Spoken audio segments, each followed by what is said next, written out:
আমি বিদেশ থেকে টাকা পাঠাই, সেই টাকা দিয়ে নয়নের সাথে রং তামাশা করো। বউ কই যাও? আম্মা প্রতিদিন কি আপনারা আমারে কয়া কয়া বাইরন লাগবো? এত জেরা করেন কেন? আমার এক একদিন এক একটা দরকার থাকে। দরকার আছে তোমার, এই জন্য তুমি বাইরে যাও, ভালো কথা। তোমার শ্বশুর তো বাড়িতে আছে, তোমার শ্বশুরের নিয়ে যাও। তোমার শ্বশুরের না নিয়ে তুমি প্রতিদিন নয়নের নিয়ে বাইরে যাও কেন? তোমার মনে রাখা দরকার যে তুমি এই বাড়ির বউ। আমার মনেই আছে, আপনারা বুঝলা গেছেন আপনাকে পোলা বিদেশে থাকে, এনে আমি একলা একলা সব কাম করি। কত কাম থাকে আমার, মাইয়ের এখন স্কুলে নামামো, তারপরে যাবো হইতেছে ব্যাংকে টাকা তুলতে। এই লেগে নয়ন রায় তো কইছি। বৌমা তুমি এটা কি শুরু করছো? কি শুরু করলাম আব্বা? কি শুরু করছো তুমি বুঝতে পারতেছো না? তোমার লাগে তো গ্রামে মুখ দেখাতে পারতেছি না। আরে বাবা, এটা তো শহর না, এটা গ্রাম। আর গ্রামের সব মানুষ জানে তুমি আমার ছেলের বউ। তুমি দিন রাত নয়নের লগে হুন্ডা জুড়ে ঘুরে বেড়াতেছো, মানুষ কিছু বুঝে না মনে করছো? কি কয় মানুষ? কাকা আবির কাজ দেবরে করবো না তো কে করবো? সেটাই তো, আপনার ছেলে তো থাকে বিদেশে, আমি তো এনে একলা। আমার কাজ কাম করন লাগে না? ব্যাংকে যাইতেছি টাকা তুলতে, আপনার নাতনিরে স্কুলে দিয়ে আইছি। এই যে এত কাম একলা কেমনে করুক? নয়ন না থাকলে উপায় আছে? আমার নাতনি যদি আমি স্কুলে দিয়ে আসি তাহলে কোনো সমস্যা আছে? আর আমার পোলাই কি রোজ রোজ টাকা পাঠাচ্ছি? তুমি রোজ রোজ ব্যাংকে যাও, রোজ রোজ তুমি নয়নের লগে হুন্ডা জুড়ে ঘুরে বেড়াও। ঘটনাটা কি আমরা বুঝি না মনে করছো? এত বেশি বুঝলে সমস্যা, এরকম কোনো কিছুই নাই। আপনি বাড়ি যান তো, তাড়াতাড়ি চলো। আম্মা, আব্বা, হ্যাঁ রোজিনা।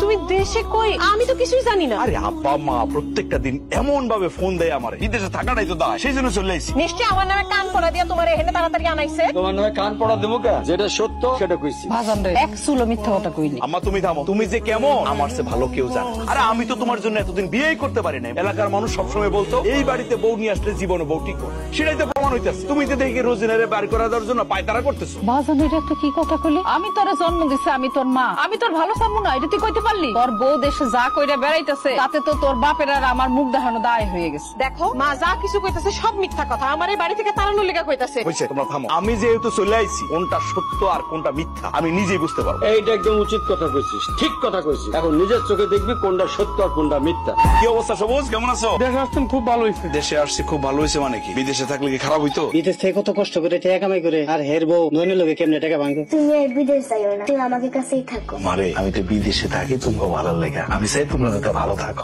আমার সাথে পরে সুমনা কই? তাকে আব্বা তো বিদেশ থাকে না জানো? আগে আব্বা তাকে স্কুলে লয়েছে, তাকে অনেক মজা কিনে দেয়। তুমিও আমাদের লয়ে যাইবা। ঠিক আছে আম্মা, আমি আর বিদেশে যাবো না। কি বাপ মা এত কি কথা কইতাছো? আমি আব্বারে কইছি আব্বা যেন বিদেশে না যায়। ও আমিও সিদ্ধান্ত নিছি আর বিদেশ যাবো না, দেশে একটা কিছু করবো। বিদেশ যাবো না মানে? মাত্র তো 7 বছর বিদেশ করলা, এত তাড়াতাড়ি বিদেশ না যাওয়ার চিন্তা করলে হইব? 7 বছর কি তোমার কাছে কম মনে হইলো? 7 বছরে কি আমি কম টাকা কামাইছি? সব টাকা তো তোমার কাছেই পাঠাইছি, তোমার কাছেই তো আছে। আমার কাছে আছে মানে? ঘর সংসারে টাকা খরচ হয় না? আরে সেটা ঠিক আছে, খরচ হয়, কিন্তু তুমি না জমি কিনছো। আমি যদি ব্যবসা পাতি কিছু করতে চাই, জমি বেচা করবো। দেশে থেকে কি করবো আমার খুব ভালো করে জানা। হঠাৎ করে মাথার মধ্যে ভীমরতি ঢুকছে না? আচ্ছা তোমার বিদেশ না যাওয়ার কথা তোমার বাপ মাই কইছে না? এর মধ্যে তুমি হেগোরে টানতেছো কেন? এই বিষয়ে আব্বা মা তো কিছুই বলে নাই, আমি নিজেই সিদ্ধান্ত নিছি আমি দেশেই কিছু একটা করবো। আমার বিদেশ যাওয়া নিয়ে তুমি এত উতলা হইছো কেন? হ্যাঁ, সব দোষ তো আমারই।